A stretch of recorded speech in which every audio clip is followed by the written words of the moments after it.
In 2025, I saw over 350 pieces of theater. So how much did I spend of both my time and my money? Where around the world did I find all of this theater? And what were my top 10 shows of the year? Hello, my name is Kate Reinking. I love talking about theater because theater is truly life. And welcome to my 2025 Theater Wrapped. Diving right into the statistics.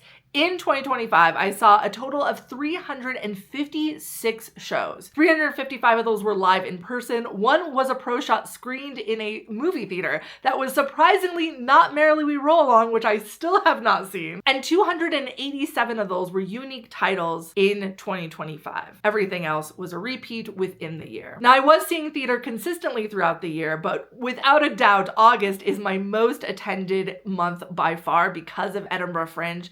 I also took a European showcation, so I was seeing shows in multiple cities in Europe during that time. And because of that, and gearing up for what I knew was going to be a very long August, July was my least attended month at only 10 shows. For the most part, I was averaging in the high 20s throughout the year, which is a lot. It's nearly a show a day, and I would not do that again. Now, there were a lot of days that I was seeing at least 2 shows a day, with 109 matinees throughout the year and 189 evening shows.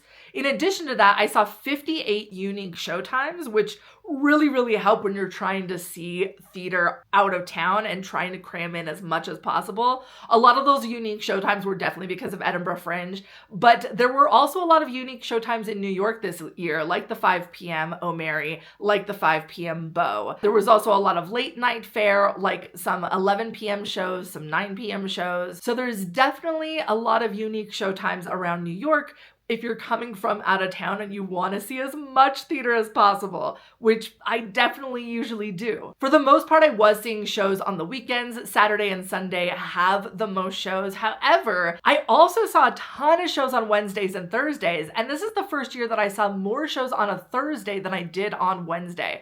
And a lot of that is due to the addition of more shows in the United States having Thursday matinees.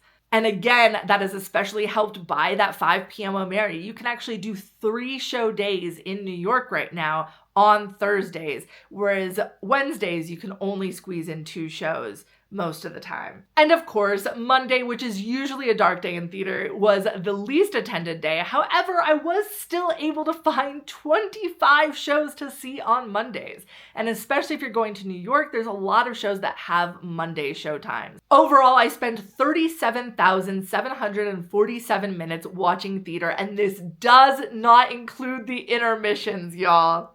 That is 26.2 consecutive days watching a piece of theater, which is incredible. I wouldn't spend my time any other way. For the most part, I was seeing 1-act shows. However, that number is skewed by the fact of how many shows I saw at Edinburgh Fringe, and Fringe shows are usually most of the time only 1 act. If you take out all of the Fringe shows I saw, 2 acts, definitely 1 out. So the 2-act structure is alive and well in theater. I also saw 2 3-act shows, one which was a production of The Importance of Being Earnest that utilized both intermissions.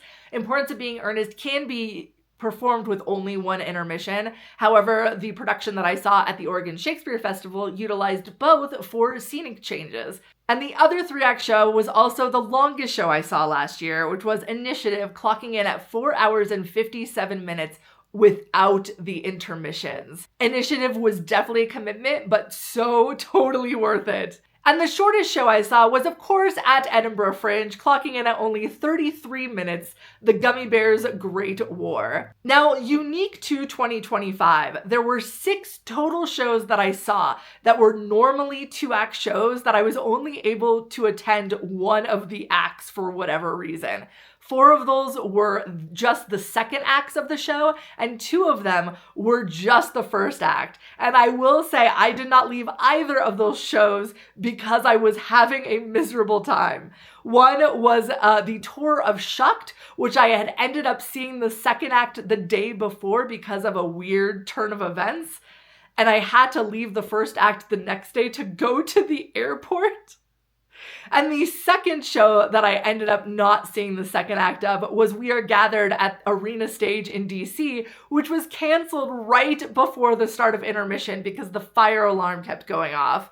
And I am devastated because I loved the first act of that show and I need to know how it ends. In 2025, I saw theater on 211 calendar days. My longest streak of seeing theater was 20 consecutive days across May and June during the Great Theater Adventure of 2025.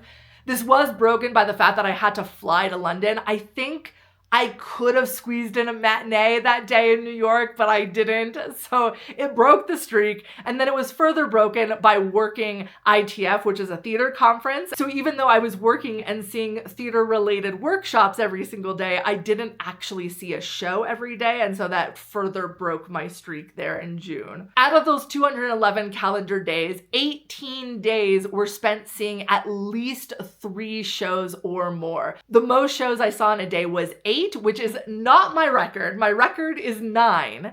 And I know you can do 10 if you really plan out your Edinburgh Fringe Day. Maybe one day I will try to do it, but it's a lot of theater. 8 and 9 alone is a lot of theater in a day. And on August 22nd, I did my first ever transatlantic day, starting the day off in Scotland, seeing a show at Edinburgh Fringe before flying to New York and seeing Shakespeare in the Park at 8 p.m. that same night.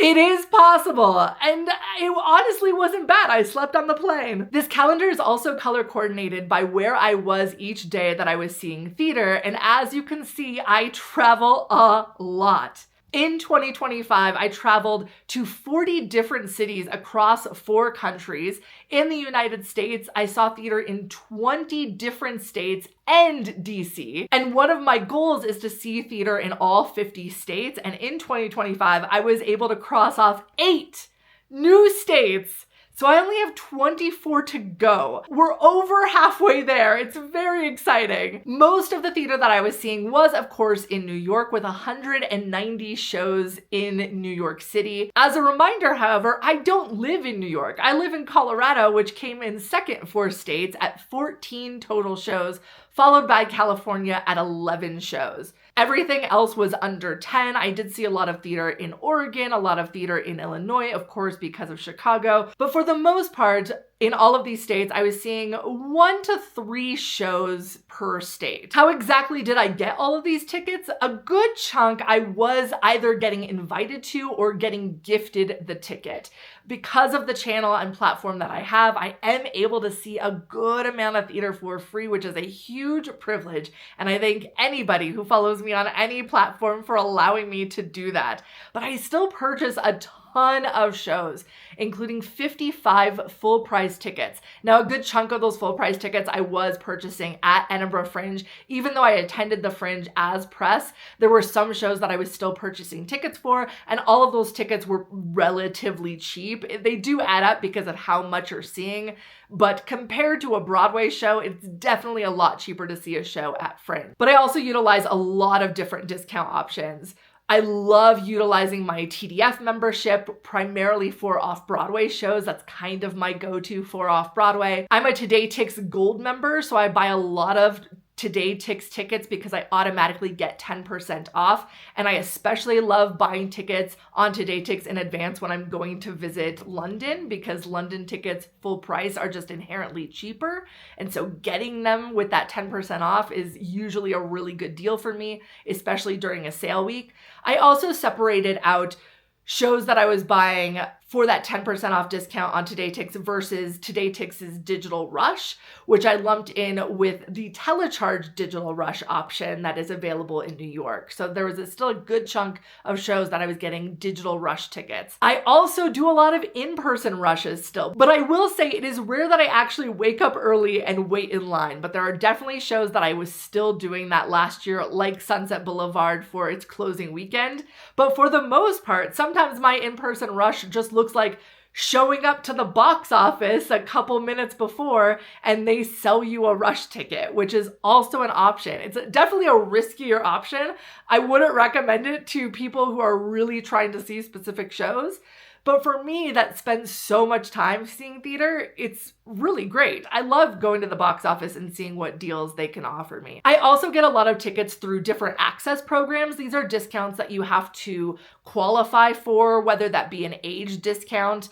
I've aged out of most of the age discounts, but I still qualify for HipTix with Roundabout. This also applies to industry tickets for people who work within the arts industry. I'll get those as well. And then there were some tickets that I was able to get as a discount directly from the theater themselves that they were offering. Usually this is a sale price, or in some cases a discounted ticket because it was listed as partial view. That I definitely do, especially with national tours. I love getting a partial view seat because for the most part I've usually seen those shows before. This also applies to theaters like Playwrights Horizons that offer discounts for preview performances, which is usually a really good deal to go see some great off-Broadway theater for a very cheap price. And I also got a good chunk through resale tickets. This definitely applied to any tickets that I purchased on the theater app, which has become a great resource for me, not just for buying, but also for selling tickets. I also lumped into the resale, of course, any Ticketmaster or StubHub. I got a few StubHub tickets, which was great for national tours of people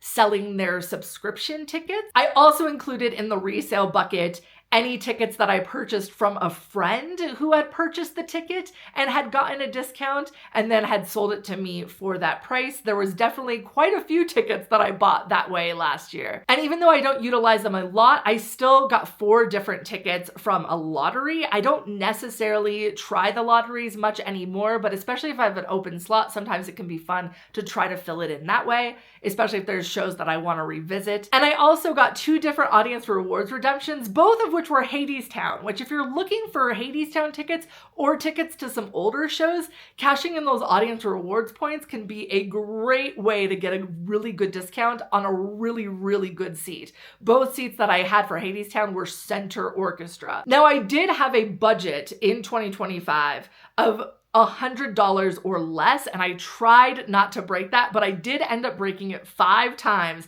which were my 5 most expensive tickets of the year. Now, Matilda and All In technically were under $100 before the fees kicked in, so I counted them. I counted them as within budget. But for the most expensive 3, I definitely knowingly broke the budget and just had to justify it in my head. The most expensive ticket that I purchased last year was $161 on Hamilton. This was for Leslie Odom Jr.'s return. This was also my first time seeing Hamilton on Broadway, having only seen the tour before, so it was worth the splurge. It was worth the splurge. Then I spent $143 on a center orchestra ticket to Maybe Happy Ending for Claire Kwan's debut.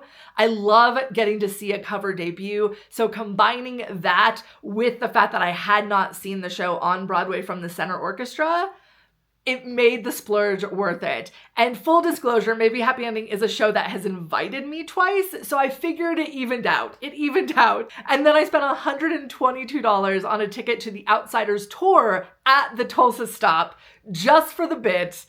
And it was worth it. It was worth it. And I got to check off a new state in Oklahoma. Overall, in 2025, I spent $9,219 on theater tickets. That does not include merch, which I don't really want to know how much I spent on merch, especially as a pin collector. That also doesn't include all the travel. I spend an exorbitant amount of money on this hobby, but it is something that I love so, so dearly, and it is truly, truly worth it. Of course, a good chunk of those were free tickets, but for the most part, of all of the tickets that I was purchasing, most of them sat within that $10 to $50 range. There was definitely a few tickets over that, but for the most part, it was under $50 per ticket. On average, I was spending $26 per ticket, but if you take out all of the comps and free tickets that I received, that number goes up to $42 per ticket, which honestly is a reasonable number, especially when you factor in how many Broadway shows I was seeing. I'm really proud of that number. I was, however, seeing the largest chunk of shows off-Broadway with 98 off-Broadway shows. I love seeing off-Broadway theater. Honestly, most of my top 10s are from off-Broadway. If you're visiting from out of state, I can't recommend going to see some off-Broadway shows in there.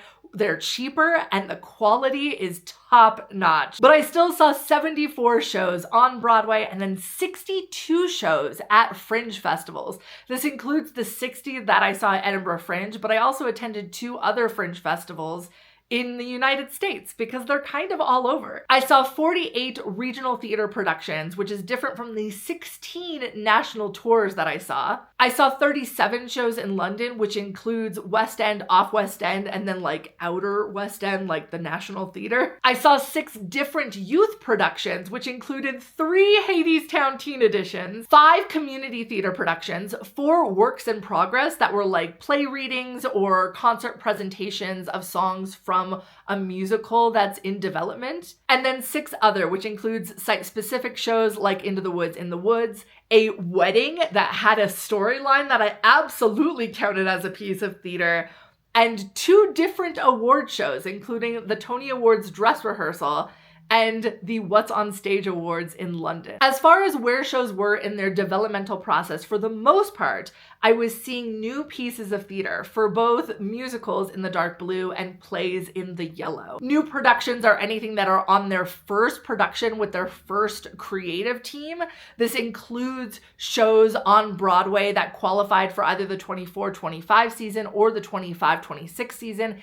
Anything older than that I counted as long running, including national tours of shows that were qualified for the 23-24 season, like The Notebook, Outsiders, and Water for Elephants. I did see a lot of shows at festivals. This includes both Fringe festivals and Under the Radar. And then we have the next biggest chunk as revivals and licensed productions. This includes licensed productions at regional theaters or community theaters, or revivals on Broadway. I also saw 10 staged concerts, though that number is definitely skewed by the fact that I saw Bat Boy 5 times, so half of them are Bat Boy, worth it. And then 1 single pro shot, which, as I said, not Merrily We Roll Along. It was the National Theater production of Importance of Being Earnest that was screened in Denver, Colorado. Overall, I was mostly seeing musicals. I love musical theater, but that 192 number is definitely skewed by the fact that most of the repeat shows that I was seeing were musicals. I'm more likely to go see a musical again than I am to go see a play again.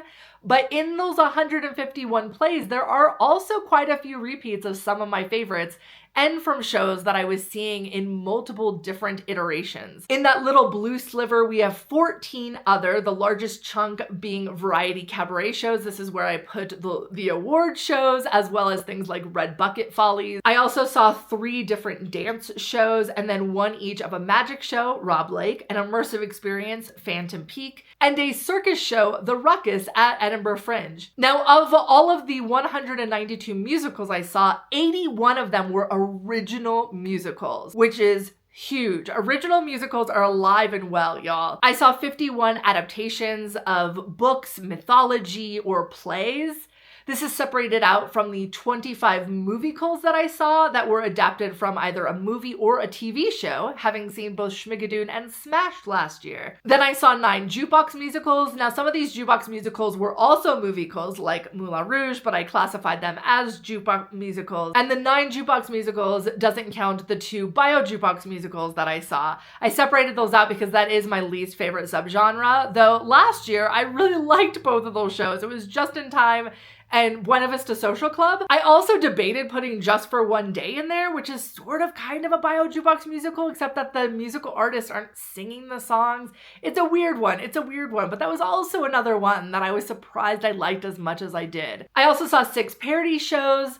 This is usually parodies of a movie or TV show. Think Titanic or The Substance parody that I saw. And then 5 different reviews and song cycles like Old Friends, The Jonathan Larson Project, and Monster Songs. Now, of the 356 shows that I saw, 221 of them I was seeing for the first time. Everything else I had seen before in some capacity, but I wanted to revisit the material for whatever reason. Now, of the 130 plus shows that I was seeing, again, 32 of those were new productions of shows that I'd seen previously. This is like the 2 different productions I saw of Into the Woods. 39 of them were new developments of productions that I'd seen a previous iteration of. So think the national tour of a show that I'd seen on Broadway, or a Broadway transfer of something that I saw prior to Broadway. And then 63 were just repeat visits to the same production that I'd already been to in the same iteration. Most of these, 37 to be exact, were because of a different cast,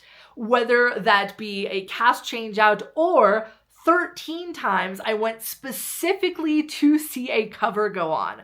There were actually more times that I ended up seeing a cover go on that I wasn't expecting, but 13 times I booked the ticket knowing that a cover was going to be present. I love a cover show. And for the most part, of all of the repeat shows, 47 I was only seeing for the second time. Sometimes I just like to go give things a second chance, revisit it one more time, try to see if I can see it in a different angle, because usually I end up liking a show more the second time than I did the first, usually. There are exceptions, but there were definitely shows I was going back to the 3rd, 4th, 5th, 6th, 7th, and 8th time. And the little red sliver is all of the times that I went back to go see Hadestown, which was my 19th through 36th time seeing the show. I love Hadestown. I did go see it 18 times in 2025. That does include the 3 Hadestown teen editions. It also includes going to see it in the West End, seeing it in Amsterdam, and seeing the national tour cast. And most of the times, every time that I go see Hadestown again and again, I see a different cast, and there were so many cast changes on Broadway last year. But I don't just go repeat Hadestown. I also went to go see both Bat Boy and Maybe Happy Ending a total of 5 times. Again, with Maybe Happy Ending, it was to go see a different person in those roles. I did go see all 4 of the Claire and Oliver covers on. Did not go see Andrew Barth Feldman because I just felt weird about it, but I did see every single Oliver and Claire cover go on. And Bat Boy, I just wanted to see it again and again. It was only a 2-week run, but what a magical 2 weeks that was. I also went back to go see Beau and Sunset Boulevard 4 times each. Beau I saw twice at both of its off-Broadway runs. And then Sunset Boulevard I saw 4 times to see 4 different casts. That's 3 different Joes, 3 different Normas throughout the year. In addition to the 4 times I saw it from within the theater, I did go see The Walk 10 times. I miss The Walk, y'all. I miss The Walk. There were quite a few shows that I ended up seeing 3 times throughout the year, including Boop, Hot Mess, Oh Mary, and the Notebook tour. And the Boop is a perfect example of a show that I did not like the first time I saw it, but I ended up going back to see it again because it had a Thursday matinee and I wanted to give it a second shot, and I liked it significantly more the second and third time, and I would not have gone back if it did not have that Thursday matinee. I love a show with a Thursday matinee. And in addition to the complete 3-peats, I also saw Benjamin Button and Shucked 2.5 times. Shucked, of course, I ended up seeing out of order. I technically saw it 2.25 times because I ended up showing up about halfway through the first act one time and then seeing the first act the next day. It was weird. It was a weird trip. And then Benjamin Button, I was able to squeeze in the second act after grabbing a last-minute ticket to Inter Alia. Inter Alia being a very short show that started earlier than most of the shows in London did. So I was able to run after to go catch the second act of Benjamin Button, which I had already bought a ticket to. And in a unique type of 3-peat, I ended up seeing 3 different productions of Every Brilliant Thing, a play that I absolutely adore. And as you know, Every Brilliant Thing has a ton of audience participation in it, including pulling people in for actual roles in the show. And I did get pulled in for a role every single time I went to go see it, and twice I played the same role. So if you're looking for a Mrs. Patterson for the Broadway production, I'm seasoned, y'all. I'm seasoned. And overall, of all of the shows that I saw last year, I loved most of them. Now, this again is skewed by the fact that I was mostly going to see shows again and again that I absolutely knew I already loved, but I still 141 out of 356 shows is a really good number to truly love with your entire heart. And this is not like a ranking. I wouldn't put all of these as 5 stars, like they weren't perfect shows, but they were shows that I had an absolute blast seeing and would go absolutely see them again. 74 I still enjoyed despite it not quite being perfection for me. 91 were fine, not necessarily my cup of tea, but still somewhat entertaining. 37 I found truly disappointing for whatever reason, and only 12 did I vehemently hate. Which 12 out of 356 is a pretty good number, honestly. But what were my top shows of 2025? Now for my top 10s, in order to qualify for my top 10 musicals and my top 10 plays, the show cannot have qualified for a previous year's top 10. But as I go revisit shows more and more, there are shows that truly I get something new out of upon a revisit that I didn't previously. So starting off, here are my top 10 revisits. Now all 10 of these revisits are shows that I've seen this specific production before, whether it be at a previous development stage or with a previous cast, but upon a revisit, I got something new out of the show and it just hit me in a different way. So starting off with number 10 is The Devil Wears Prada in the West End. Y'all, is The Devil Wears Prada a perfect show? No. It's a silly, fun time. There's a lot of critiques about it, but the amount of work that they did on this show from the Chicago production to the London production is incredible. And this cast was so good. The show just worked a lot better for me. And oftentimes, again, that when I go revisit a show, the issues that I have, especially with the score, bother me a lot less. There's definitely some changes that I would make to the score, like the title song, but overall, this production just worked so much better for me, and I had a great time at it, an absolutely great time. Mileage may vary with the show. I wouldn't recommend it to everyone, but if you're looking for a silly movie, it fits the bill. At number 9, I have the Water for Elephants tour. Now, I have seen Water for Elephants both in its Atlanta pre-Broadway tryout and on Broadway a multitude of times, but the amount of work that they've done from its previous productions for the national tour production really worked for me. I didn't love this show before, but I really had a good time with the tour. They've trimmed about 20 minutes from the show that were not needed at all. They've adjusted some of the songs, and this new cast works so well together. I really had a good time revisiting this.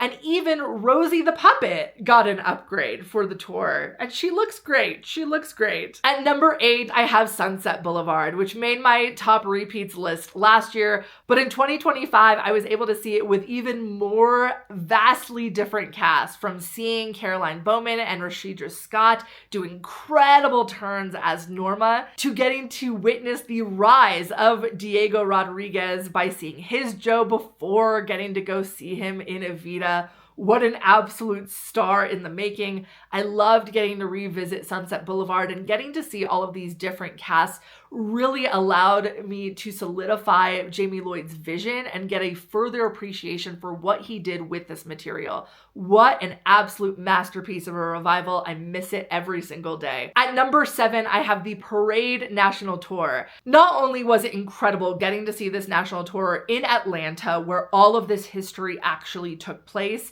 but Max Chernin and Talia Suskauer as Leo and Lucille Frank were incredible. The perfect match. Their chemistry together, their interpretations of the role. It just enriched this revival even further for me. I loved getting to see this again. At number 6 is Cabaret, another show that ended up on my top revisits in 2024. A show that I truly hated the first time I saw it in the West End, but every time I went to go see it on Broadway, I liked it even more. But this last year, getting to see Eva Noblezada and Orville Peck together in that show really changed the revival for me. Not only seeing them in the show, but seeing it in where we are in American history, it just hit me in a way that it had never hit before.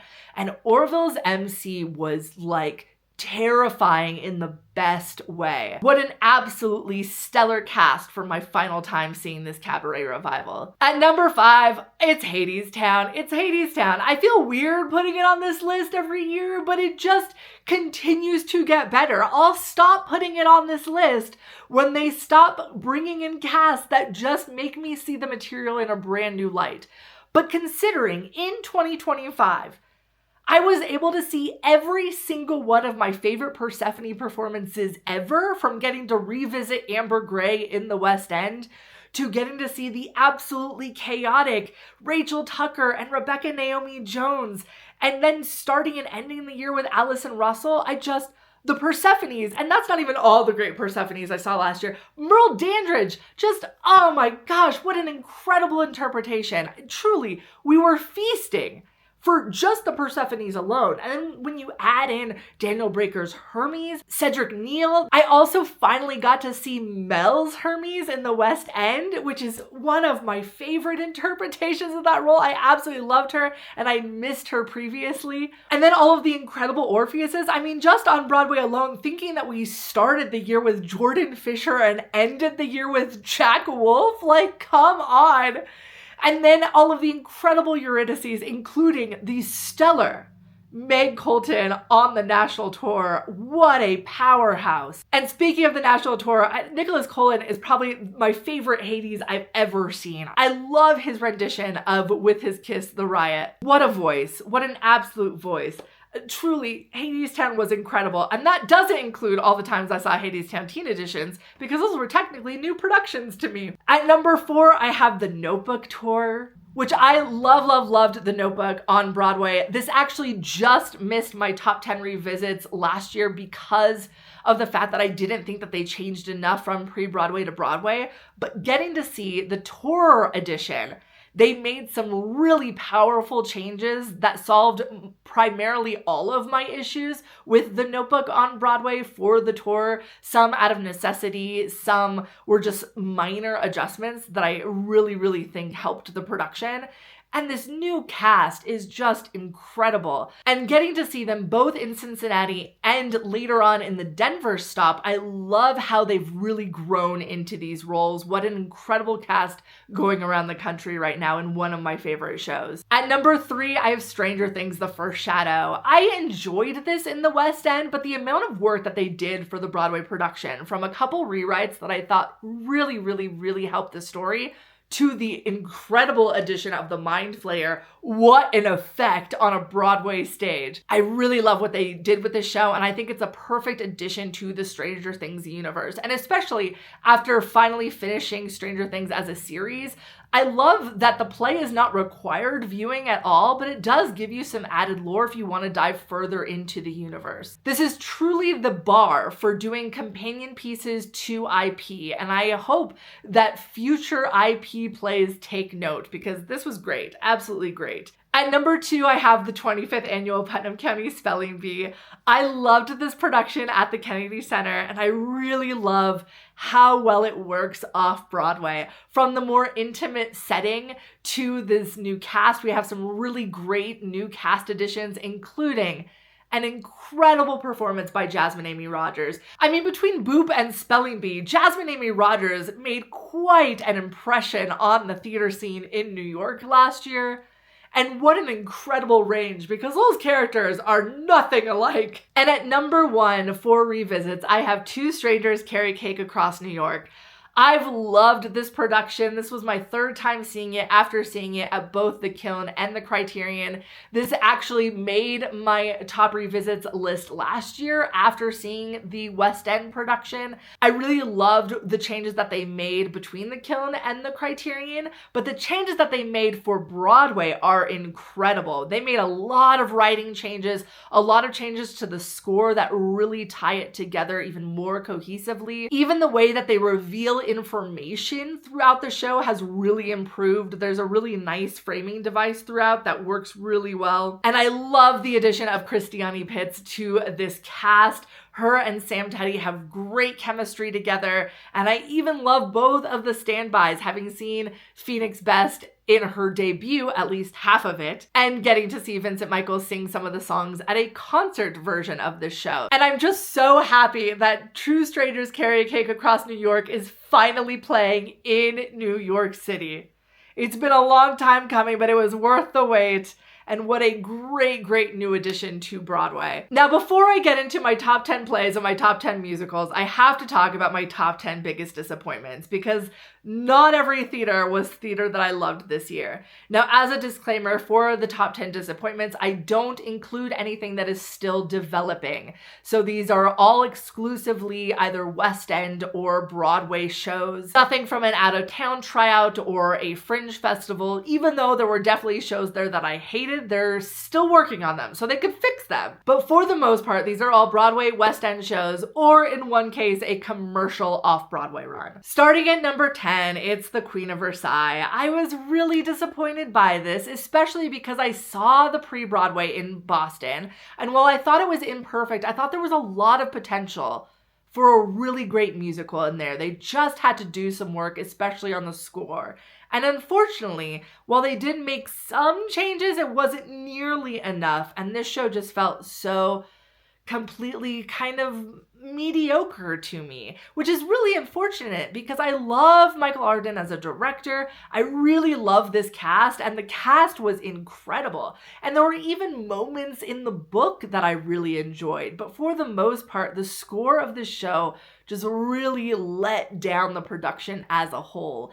I thought the score is really what was a little too soft on Jackie Siegel as a character. I will say, as much as I love Kristen Chenoweth and I loved her interpretation of Jackie, I think she's almost too soft for the show that's been written. And having seen bootleg clips of Sherry Renee Scott, she kind of fixed some of the issues that I had with the show because she has that like villainous quality to her. Like, she's a very probably nice person, but you can see her playing an Ursula in Little Mermaid, whereas you can't see Kristen Chenoweth playing an Ursula. And I think that that's the vibes that this show needed to make the writing as is work. But unfortunately, I was never able to see her fully in the role, and for me, the production just didn't quite gel the way that I needed to. Speaking of the Wicked Girlies, at number 9, I have Redwood. Oh, what a disappointment of a show.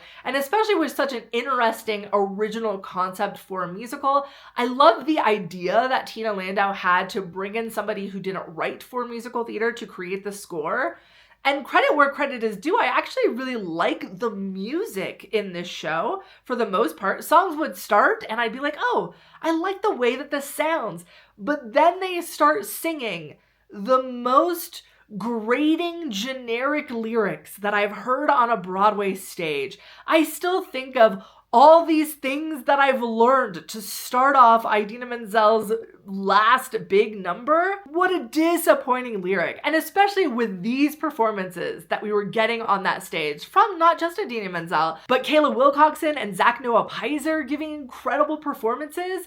But Zach, despite having what could have been an incredible song, those lyrics were awful, absolutely awful. And I just wanted more from it. That combined with the fact that I didn't think the design, especially an electronics heavy design, was helping a show that was supposed to be based in nature. And while some of the projection designs worked for me, there were a lot that were giving Windows screensaver, which is my least favorite type of projection. Overall, highly disappointing. Now, number 8 may be controversial, but it's Ragtime. Y'all, I know people love this. It's on so many top 10 lists, and I'm so happy that more people are getting to see Ragtime, but oh gosh, do I wish this were a better production. What a disappointment of a transfer. And I actually really liked this production when it was at New York City Center, but I think that I have a level of expectation for a staged concert at New York City Center, and I wanted more from a Broadway transfer, especially in a huge Broadway theater. And I just didn't get that. And in fact, there were some directorial decisions that they made for specifically the Broadway production that just made no sense to me. It was little things like not having the car on stage for Wheels of a Dream, or one of my least favorite moments of the show, which is just, it's so tiny, but it bothers me so much. And it's in Coal House Demands when Edgar says, "What's excrescence?" as like he doesn't know what that word is. And the entire ensemble looks at Edgar before he says the line.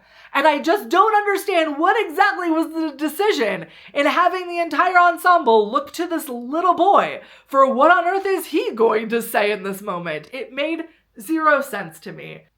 Even the Getting Ready rag I found incredibly disappointing, despite the fact that, again, the cast is giving it their all. Joshua Henry giving the performance of a lifetime. Ben Levi Ross is the perfect younger brother. Shayna Taub's Emma Goldman is fantastic. I wish I loved the production more. It was not what I wanted from a transfer. It just was not what I wanted. But I'm happy that people are getting to see what I think is one of the best written ensemble musicals of all time for the first time.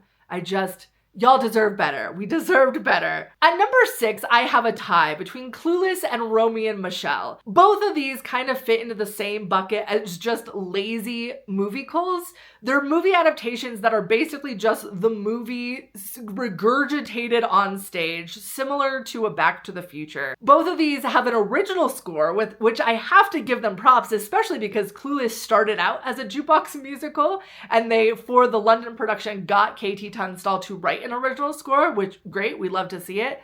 But the score for both of these was just so generic and kind of forgettable. But mostly what I found really disappointing is not updating the material in any way for the stage. It just felt like we were seeing the movie play out. And for musicals, I want them to adapt for the stage, follow the Legally Blonde model, and update the material, make it better, make it fit the stage medium more. Unfortunately, we didn't get that from either Clueless or Romy and Michelle, but we did get, again, incredible performances. Especially Laura Bell Bundy and Cara Lindsay and Romy and Michelle. They were giving a comedic masterclass. I just, again, wish the material was better. I sense a theme here. At number 6, I have Floyd Collins. Y'all, I waited to see a production of Floyd Collins for decades. I should have known that there was a reason that Floyd Collins, despite having an incredible score, is just not produced a lot. And it's because the book is awful. The book is like legitimately bad. I hate putting Tina Landau twice on this list, but y'all, what are you doing, Tina? What are you doing? What's really frustrating to me is I love the story of Floyd Collins. I went to go visit the American Cave Museum last year just to see the exhibit on Floyd Collins.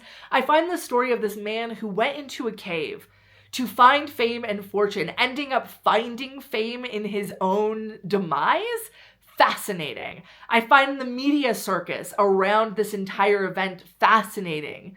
But that's not explored enough in the stage show. Like, what a disappointment of a musical. And there's so much potential there, especially with the score by Adam Guettel with some gorgeous songs like How Glory Goes, like The Call. I wish the book was better. And I also think that Floyd Collins suffers from the same thing that Ragtime suffers from, which is that it's getting swallowed up in the Beaumont Theater. Shows in the Vivian Beaumont should be able to fill that stage, and neither of these productions did. At number 5, I have, again, maybe controversial, but The Picture of Dorian Gray.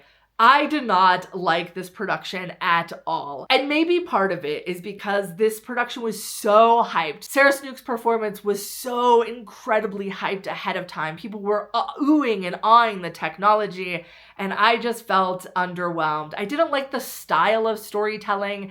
I didn't feel at all invested in the story of Dorian Gray. The technology was cool, but at what cost? I think you can have cool technology and still have a compelling story, and I just wasn't getting that here, especially after seeing similar technology in really cool off-Broadway productions like The Seventh Voyage of Egon Tichy that also combined pre-filmed material with a live performance. Seeing The Picture of Dorian Gray just kind of fell flat for me. And I did end up going to see it a second time, and I appreciated more of Sarah Snook's performance, but the story still fell flat. I just wasn't a fan. I'm curious to see if I like Dracula any better, but for the most part, I just don't think this format of storytelling works for me. At number 4, I have London Road, which is a musical out of London that is a verbatim musical, so it's based off of transcripts of real people that is then set to music, and the music then follows the cadence of their speech patterns, which is an interesting concept. But I often hear from London productions of shows like Operation Mincemeat and The Curious Case of Benjamin Button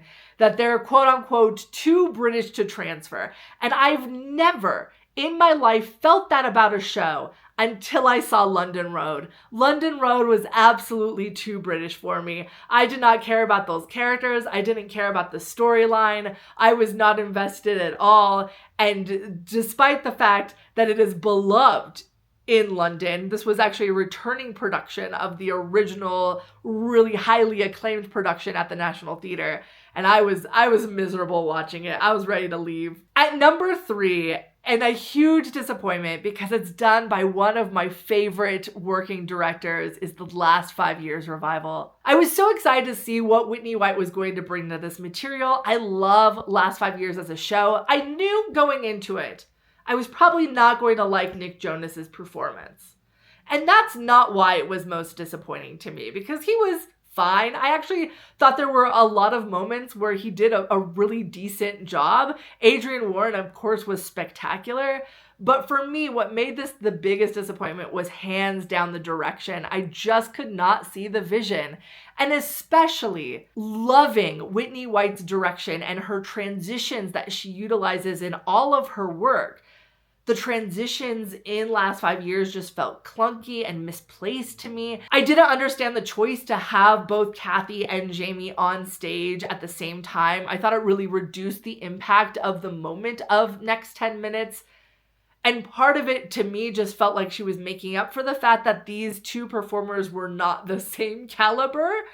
And it didn't work for me as a choice. I wish I liked it better. At number 2, I have Othello, which is really the only show on this list that made me viscerally angry that it even existed. There was nothing I liked about that show except for Andrew Burnap's performance, which really just put everybody else to shame. The performances weren't giving what I wanted them to give. The design was pretty plain. The directorial choices were laughable at times. And honestly, I just don't really love Kenny Leon as a director, and this really cemented it. The choice to have Denzel Washington crawl across the stage was embarrassing. Like it works for a Jamie Lloyd production. It absolutely did not work in Othello. It was comical for a moment that needed to be horrifying. Add on top of that the fact that they were using yonder pouches for no reason, and I don't mind a yonder pouch. There were plenty of shows that utilized yonder pouches, but they were all justified.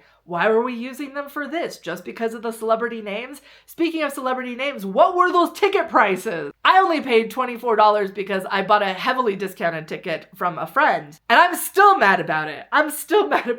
But it did not make me nearly as angry as my number 1 biggest disappointment of 2025. And that is Broadway embracing the return of Scott Rudin. What are we doing? And especially because I was actually really excited to go see Little Bear Ridge Road. I love Sam D. Hunter as a playwright.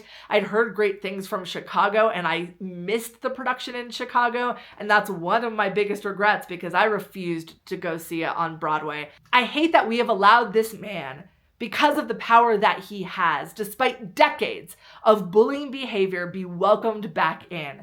Can people change? Sure. But people with a lot less power have been able to make a lot more change in their lives and are still not welcomed back into their career with open arms. Combine that with the fact that his show closed down a highly successful run of one of the greatest plays of the year, and my anger just multiplies tenfold. I hate that we've allowed this to happen, and I hate that his return is continuing in 2026. And no, I will not be going to see Death of a Salesman, a revival of a show that nobody asked for, that we definitely didn't need because we had a great revival 3 years ago. What are we doing? But I digress. On to the shows that I truly loved in 2025. Without further ado, my top 10 plays and top 10 musicals. As a reminder, anything that qualified for a previous top 10 list, I did not include on this list. But even then, it was incredibly difficult to narrow it down to my top 10s. Starting off with the plays, the honorable mentions that just missed out are Hold Me in the Water, Inter Alia, Oedipus, Practice, Caroline, She's Behind You, We Had a World, Ho Church, Giant, and The Magic City. I mean, honestly, that could have been my top 10 list on its own. And even reading out loud some of those titles, I'm like, wait, did I want to include that in my top 10? I'm probably going to regret this order. But the top 10 were also just so good. It was a great year for plays, y'all. So starting off on our top plays at number 10 is I'm Assuming You Know David Greenspan, which is such a unique piece of theater by Myrna Pourneau, performed entirely by David Greenspan as a multitude of playwrights as they discuss playwriting and art and commissioning playwriting. I learned so much about the playwriting commissioning process in this play, but also got an incredible performance by David Greenspan playing playwrights talking about him as a performer. This is truly one of those experiences that could really only happen in this moment in time with this performer. And there's something so insanely special about that kind of ephemeral theater that will never happen again. It was once in a lifetime. And not only that, but it was an incredible performance and an incredible play. At number 9 is Purpose by Brandon Jacobs Jenkins. I loved this play. This play is so close to my heart because it's the first time that I've seen real, true, in-depth ace representation. Getting to see a character talk on stage about their experience as an ace person was incredible, absolutely incredible, especially on a personal level as an ace person. I just rarely see that. And not only that, but it was an incredibly entertaining play about this affluent Black family in Chicago as their prodigal son returns after adventuring, taking nature photography, shows up with an unexpected guest, chaos ensues. Definitely very much a play in the same vein as an August Osage County, which is also one of my favorite plays. I really loved Purpose, and I'm elated that it won both the Pulitzer and Best Play. Getting to have ace representation in a Pulitzer-winning play just means so entirely much to me. At number 8 is Initiative. This is the 5-hour play at the Public Theater that follows a group of students throughout their entire 4 years in high school. It was such a fantastic coming-of-age story as we see these characters grapple with their sexualities and their identities and also coping mechanisms and bonding over a game of D&D. One of my favorite aspects of Initiative is how much we got to explore all of these characters throughout these 5 hours and how much it was able to showcase incredibly nuanced characters that even though you didn't love them all, there was something to love about each and every one of them. And even the most horrific characters had redeeming aspects to them.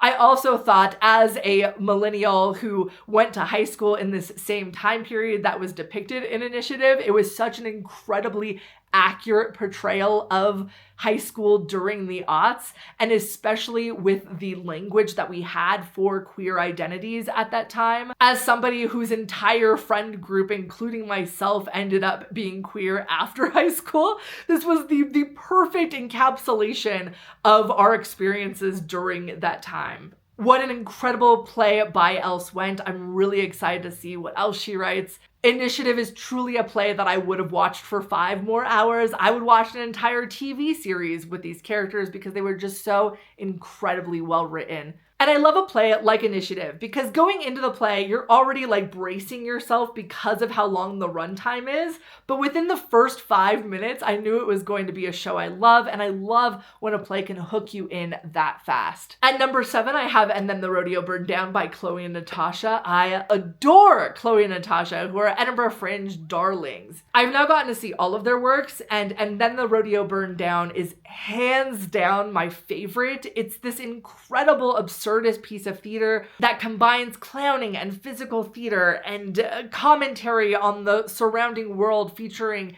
this rodeo clown. And the way that Chloe and Natasha perform really anything together is always astounding, but the timing, especially in this piece, works so well. And I love a play with a nice circular structure, and Rodeo absolutely has that. The ending of this play is just perfection. They've been doing more of their shows around the world. They just did What If They Ate the Baby in New York, and I really hope that we get Rodeo in New York in this upcoming year, because it's so good. It's easily my favorite of the bunch. If you ever get a chance to see any Chloe and Natasha production, however, do it.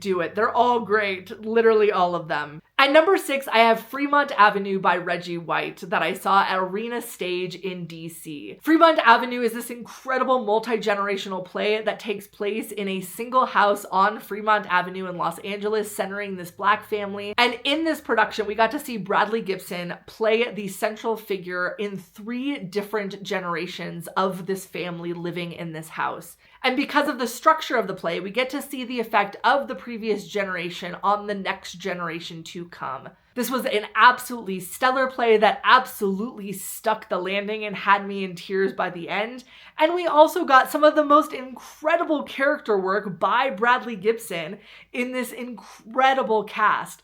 I cannot wait for more people to see Fremont Avenue, which is having a South Coast Rep production in spring of 2026. And I really hope we get to see a Broadway production of it, because it is truly incredible. For me, it's one of my top picks for the Pulitzer this year because it's that good. At number 5, I have Jamie Lloyd's Much Ado About Nothing. What a redemption Jamie Lloyd made this year after making my top disappointments list last year with Romeo and Juliet. I was tentative about seeing another Jamie Lloyd Shakespeare production, but he did not disappoint. He knocked it out of the park. This Much Ado About Nothing production was so much fun, and especially because Much Ado is one of my favorite Shakespeare plays. I adore it, and getting to see this show with Tom Hiddleston and Haley Atwell, who had incredible chemistry with each other, and the choices that Jamie Lloyd made that made this production so much fun, from the live vocals by Mason Alexander Park that were incredible, to the confetti dumping throughout the show that dumped at a rate that was affected by what was happening on stage, to the huge character heads and the cardboard cutouts. This production was so much fun and brought exactly the right vibes that I want from a production of Much Ado. What an incredible piece of theater. At number 4, I have Kyoto. Now, specifically the London production, because I did go see this production more than once, and I liked the New York production significantly less because of changes that they made to the script, but that London production was perfection.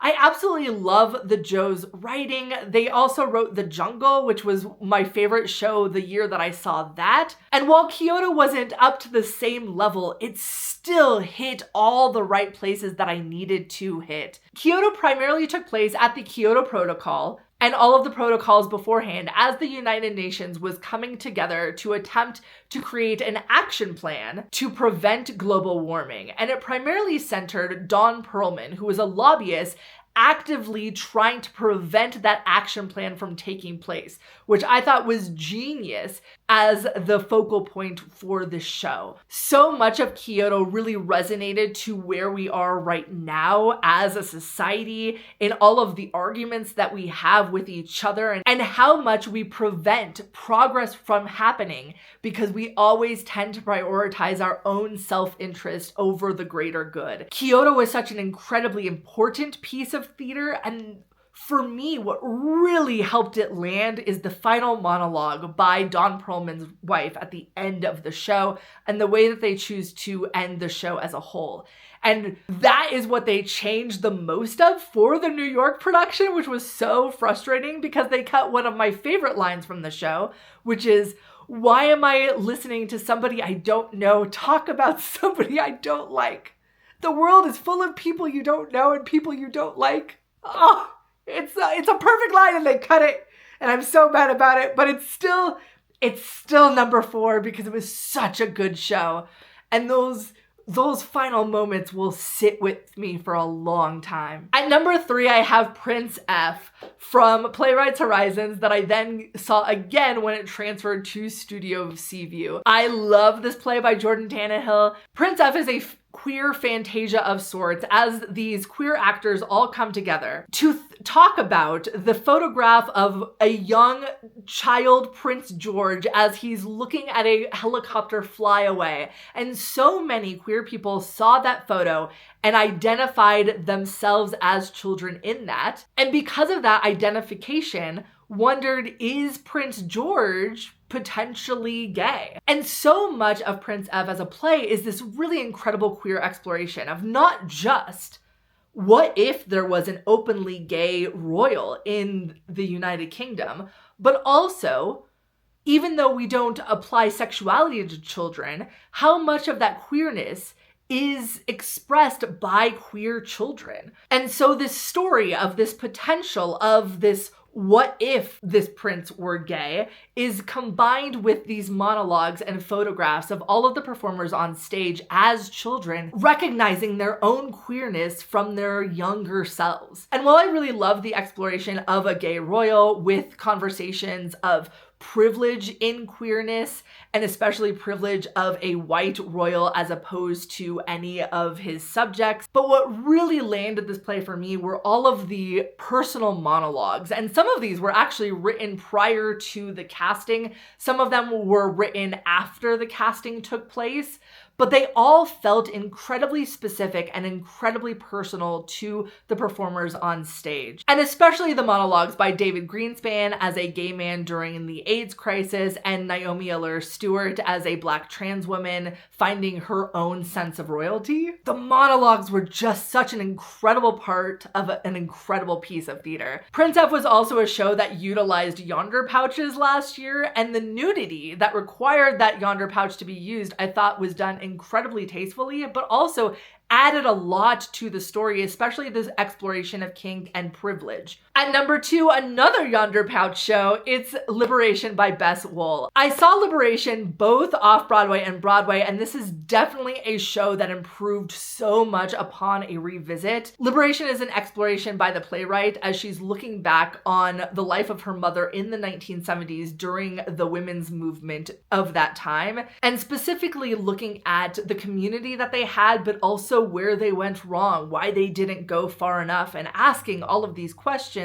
in this play that she can't ask to her mother now that her mother has passed away. I thought both Bess Wohl and director Whitney White did a really great job of playing with different theatrical devices to tell this story and to explore the past. And Liberation is another play that just feels so incredibly timely right now. And it's not only entertaining, but it makes you want to go out into the world and create community and make change, which is my favorite kind of theater. I like theater that inspires people to just be better people. There's also something so incredibly cathartic about Liberation as a play and the way that it explores rage and frustration and what exactly is happening in the world now and how did we get here and all of these questions that I myself ask myself every single day. And speaking of feminine rage, at number 1, it's John Proctor's The Villain.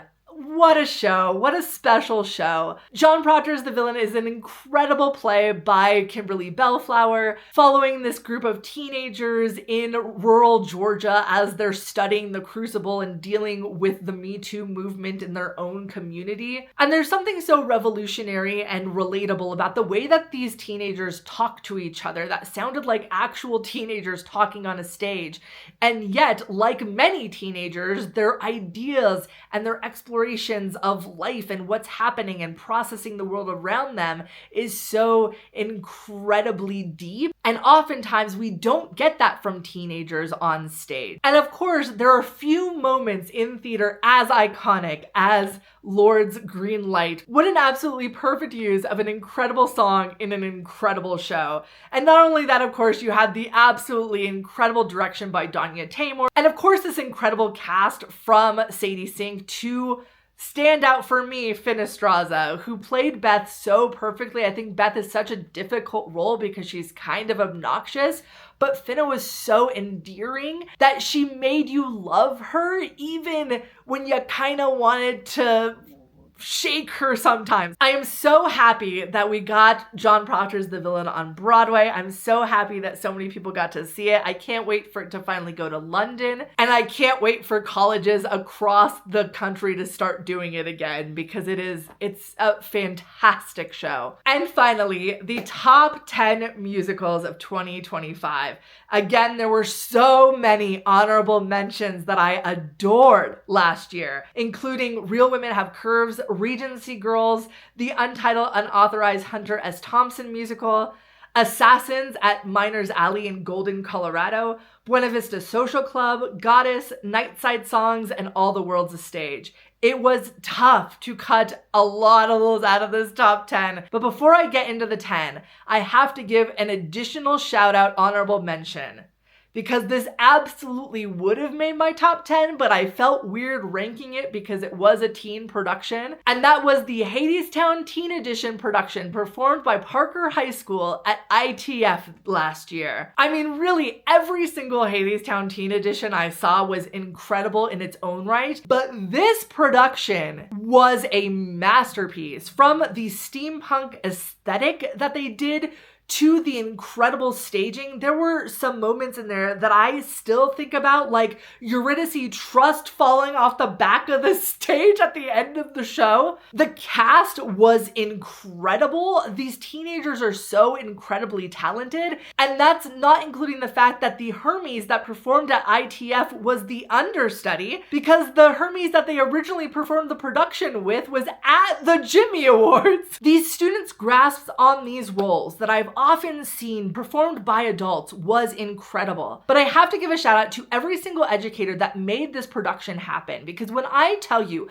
the caliber of design and staging was like professional level for a production that they performed for 2 weekends at their high school before performing it for one more day at the ITF conference last year, the gift that those educators are giving those students gives me hope in the world. And not only that, but the fact that they were charging $15 full price tickets to their community to go see this production. If anything, this is a sign to go see a high school production around you. Go see that community theater production around you, because there is truly great theater happening everywhere by artists that are putting their all into something so ephemeral. I loved this Hadestown. It would have made my top 10. I don't want to rank it. So just imagine it's there. Now getting into the official top 10. At number 10, I have Beau the Musical, which just closed its off-Broadway run yesterday as I'm filming this. Beau is an original musical centering this young musician Ace as he returns to his hometown in Tennessee after finally making it as a musician and moving away. And as he performs this concert, he reflects on his time growing up as a queer teenager, discovering his own identity, and meeting his grandfather, Beau, who made such an impact on his life and gave him the gift of music. Beau is a show that I have a lot of legitimate criticisms about, and yet there was something so moving about this show that I kept visiting it again and again. From the performances to this incredible score to a beautiful story at the core of it. I really loved the way that Beau came to life on stage, the way that they performed it in these really intimate venues that made you feel like you were actually in a distillery watching this concert take place and this story unfold. I loved the way that the concert wove in with the flashbacks to his teenage years. And this cast was full of actor musicians who were performing the most incredible musical performances led by Matt Roden, who knocked it out of the park as Ace every single night. I love that we got 2 different off-Broadway productions of this show in 2025. I wish it had ran longer. What a special show. I cannot wait to see what happens with it next. At number 9, I have The Heart, which is absolutely a show I need on Broadway tomorrow. The Heart is an original musical that premiered at La Jolla Playhouse that is a quick 85-minute musical that follows a heart transplant from the moment that the initial donor becomes a viable donor all the way to when the transplant takes place. All told with this original electropop score written by one of the music producers of K-pop Demon Hunters, so think very much like that style of electropop. This was an incredible ensemble cast with Heidi Blickenstaff and Zach Noah Pizer, as everybody plays multiple roles, almost come from away style. I loved this musical. I think it's ready for a transfer. I hope we see it soon. Frankly, I think it should come this season because it could potentially win, but I hope we see it in the next few Broadway seasons for sure. At number 8, I have Hot Mess, which was an Edinburgh Fringe show that also recently did a production at Southern Playhouse in London. This is an original musical that follows the relationship between Earth and humanity, only Earth and humanity are in like a reality TV style relationship. Is the best way to describe it. This has an original score by Ellie Coote and Jack Godfrey, directed by Ellie Coote. And when I tell you Ellie Coote and Jack Godfrey are the future of musical theater, if you get a chance to see any of their projects, go see it. I love their work and I cannot wait to see more of it. Hot Mess was such a fun show. This does have a full cast album that you can listen to, and I highly, highly recommend it. It was almost a breath of fresh air to hear a score written at this level of musical theater writing in the Fringe environment. What an absolute treat. And at number 7, it's 42 Balloons, another Ellie Coote and Jack Godfrey collaboration. 42 Balloons made its North American premiere this last year at Chicago Shakes. I loved this production. This is an original musical that tells the story of Larry Waters, who strapped 42 balloons to an armchair, flew it up into the sky. It tells us everything that happens leading up to that flight, as well as the aftermath of what happened afterwards. And the entire musical has this original 80s pop-inspired score with every single song you can hear the influences of specific 80s anthems, which I thought worked really well. And the direction incorporates a lot of visuals through projections that also elude the visuals that you would see in 80s music videos. The visual styling and the score were so incredibly original and helped to really bring this show to life and the time period to life. I do think the show needs a little bit of work in the second act to really solidify the more emotional moments, but what a great original musical in development, y'all. I cannot wait to see more of this. And again, Ellie Coote and Jack Godfrey, the future of musical theater. At number 6, I have a tie between Into the Woods, In the Woods, and Masquerade. The fact that we got not one, but 2 promenade productions of both of the iconic musicals from the 1988 Tony Awards showdown in the same year. And what I love about both of these musicals is that not only did these productions really bring you into the story at hand, but they both did such a great job of highlighting what makes those musicals work so well and what made those original productions so iconic. From the storytelling aspect of Into the Woods and how it blends all of these characters together by having you become part of the story, literally going into the woods, to Masquerade really leaning into the spectacle of Phantom of the Opera, choosing to trim down the show to a quick 2 hours without the intermission, really highlighting the best musical numbers and streamlining that narrative, to upping the glamour of it all by even having the audience dress up to attend the show. Both of these productions were like almost polar opposites in terms of vibes, but the fact that they were both promenade productions and did that style of theater so well was really exciting. And I hope that we haven't seen the last of Into the Woods, In the Woods. I hope they just bring it back every fall as an annual tradition because it was such a stellar production. And I think that there's a lot that they can learn from the initial production to even improve it in future iterations. And Masquerade, of course, is still running. And it's a crazy expensive ticket, but worth it. Absolutely worth it. What a spectacular production. And I'm not even a Phantom of the Opera fan, but I am truly a Masquerade fan. At number 5, I have Oratorio for Living Things at the Signature Theater in New York, which I have been waiting to see since the performance that I was supposed to see at Ars Nova a few few years ago got canceled. And it was worth the wait, y'all. It was worth the wait. Oratorio is like a sound bath of a musical. There's not a plot. It's just all of these musicians and vocalists coming together to sing these songs about life and all of the little bits and pieces that make a life. And the way that they performed this throughout the space, told in the round, going behind you and in front of you and bathing you in the sound of this gorgeous score by Heather Christian. Oratorio for Living Things was truly a religious experience. And I feel that way about a lot of Heather Christian shows, but none more so than Oratorio. At number 4, I have Kaylee, which I saw in Baltimore, Maryland, which is an almost immersive production that tells the original story of this Kaylee caller, a Kaylee being a Scottish tradition of essentially line dancing, where there's a caller that will call out all of the dances and everybody will get up and dance. And in this production, woven between the story of this caller looking back on the tradition and how it was passed down through his family and how it played a part in both the love story of his parents and himself. As they're telling this story and the story unfolds, the audience can get up whenever they want to join into actual Kaylee dances. I love theater that brings the audience in, and Kaylee did such a great job.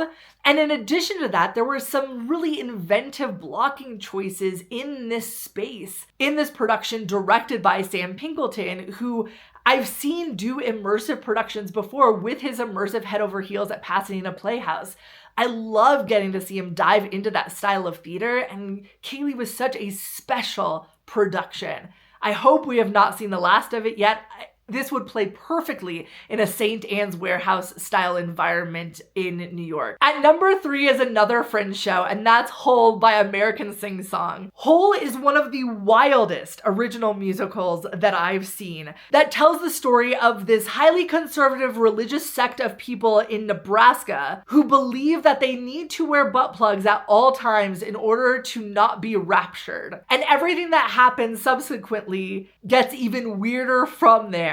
What a wild premise for a musical, but what an incredible show. Hole is both entirely written and performed by Jake Brash and Nadia Leonard Hooper, who not only play all of the characters, but also play all of their own live music and do all of their own live Foley effects. The performances in this were incredible, and the story was highly entertaining. The humor style is very much in the same vein of a Matt Stone and Trey Parker, but even weirder, to be honest. I really hope we see this show again because it is an absolute treat of a musical. But it was very much my style of humor. And it's also a little bit the style of humor of show number 2, which is Bat Boy at New York City Center. I have loved Bat Boy for forever. I'm a huge Larry O'Keefe fan, and my dream for the longest time has been to get a Bat Boy production directed by Alex Timbers starring Taylor Trench. So the fact that we got that exactly in 2025 was truly a dream come true, and I'm not exaggerating. This has been my dream for a while. And the reason why Alex Timbers has been my dream for a production of Bat Boy for so long is because I truly think that he understands as a director the level of camp required for a production without being over the top in a way. Like, you have to really lean into the sincerity of the story at hand. Like, those characters really need to be sincere. They can't be caricatures. And controversially, I think that's really where Moulin Rouge thrives, is the fact that even though some of the moments are a little campy and over the top in the book writing, because the characters are so sincere about it, it works for me. And that absolutely was evident in this production of Bat Boy. They've also made a lot of changes to Bat Boy, which are controversial. But after seeing it 5 times, I really appreciated every single change that they made. And I think after seeing it the first time, I was a little hesitant about some of them. I really miss Another Dead Cow because I love that song. But overall, I've come around to thinking that the changes are, in fact, for the better. I think they tell a much more cohesive story. There's one more change that I feel I would make if I was still working on the script. I don't think it's entirely done. But at the end of the day, it was more than made up for the fact that this was my dream production brought to life by a perfect cast in one of my favorite original musicals. And there was no moment that brought me as much joy as getting to hear the Bat Boy gasp in Act 2 every single night, because it did not fail. And part of the best moment of getting to see it 5 times was not just getting to revisit this dream production, but also getting to experience my friends experiencing Bat Boy for the first time, which was a treat every single time. But at number 1, my favorite musical of the year is The Curious Case of Benjamin Button in the West End. What a perfect production of a show. The way that I need this to transfer to New York so bad. Curious Case of Benjamin Button is an adaptation of the original F. Scott Fitzgerald short story. It is not an adaptation of the movie. So if you, like me, saw the movie and was like, this is garbage, then do not let that affect you not going to see the show when it happens again, because the show is completely a different adaptation of the source material. The Curious Case of Benjamin Button has the vibes of shows that I also love, like The Notebook, like Come From Away. It has actor and musicians playing multiple roles, which I clearly really just love as a device. Musically, it sounds like the West End production of Amelie, which is in fact the superior Amelie by far. And yes, Benjamin Button at its core is still the story of a man who is born old and ages in reverse down to a baby. But at the center of this musical is a beautiful story about what we do with the time that we are given. What an absolute perfect show that hit all of my boxes for some of my favorite types of theater. And I cannot wait for it to eventually transfer to the States, because it needs to. It needs to. And those are my favorite shows of 2025. There was so much good theater. I cannot wait to see less theater in 2026, though still we're going to be seeing a lot. I'm just shooting for like the 200 range. That feels like a much more reasonable number. If you made it this far, thank you so much for watching. Please let me know what your favorite shows of 2025 were, especially if they weren't on my list, because I'm always looking out for new shows. And I know, despite seeing a lot, I did not see everything last year. And if you haven't already, please like and subscribe and follow along for more crazy theater adventures as we see a ton more theater in 2026, including my first trip to New York this year at the end of this month. Thank you for watching.